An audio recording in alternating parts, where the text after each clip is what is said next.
My in-laws wanted me to get rid of the beds in my guest room, but I refused. And now his whole family hates me. Have you ever been called heartless for keeping furniture? Because apparently I am one for refusing to store two perfectly good beds. I'm a social worker. My husband Marcus works as an electrician. We bought our first house about a year ago. 3 bedrooms, nothing fancy. One for us, one office, one guest room. Simple enough. But here's what most people don't know about my job. Our foster system is completely broken. Kids sleep on office floors at CPS. 12-year-olds sit in psychiatric wards for weeks because there's literally nowhere else to put them. I've watched sibling groups get separated because nobody has space for more than one child. So when I can't find emergency placements, especially for siblings who've already lost everything, I bring them home. My guest room has 2 twin beds with pull-out trundles underneath. 4 beds total.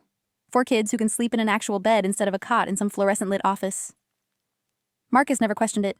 We don't want our own children, but he understands why this matters. The room's neutral. Some stuffed animals on a shelf, colorful blankets, nothing that screams foster care way station, just safe and warm. Then March happened. Marcus's brother Derek and his wife Amanda lost their apartment. Both got laid off within 2 weeks of each other. Couldn't make rent. They were panicking, job hunting, couch surfing. Marcus felt terrible watching his brother struggle, so we offered our guest room, temporarily, maybe a month while they got back on their feet. They moved in on a Saturday. By Sunday night, the complaints started. Amanda kept saying how ridiculous it was that grown adults had to sleep in separate twin beds. Derek compared it to summer camp, like we'd done this specifically to humiliate them.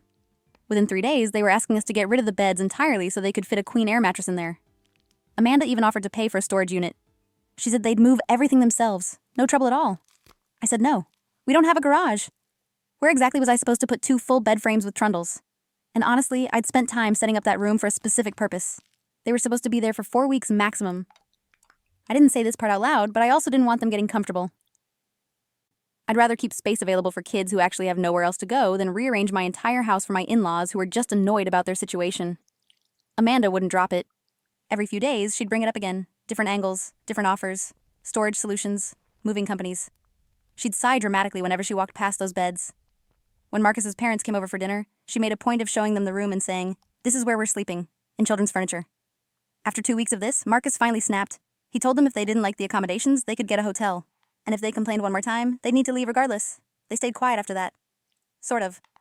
Amanda switched to passive-aggressive mode, loud sighs, eye rolls, telling visitors we were making them sleep in kid beds. Meanwhile, Derek found a new job after 5 weeks. Amanda got hired 3 weeks later. They saved up, found an apartment, moved out after 2 months total. I thought that would be the end of it.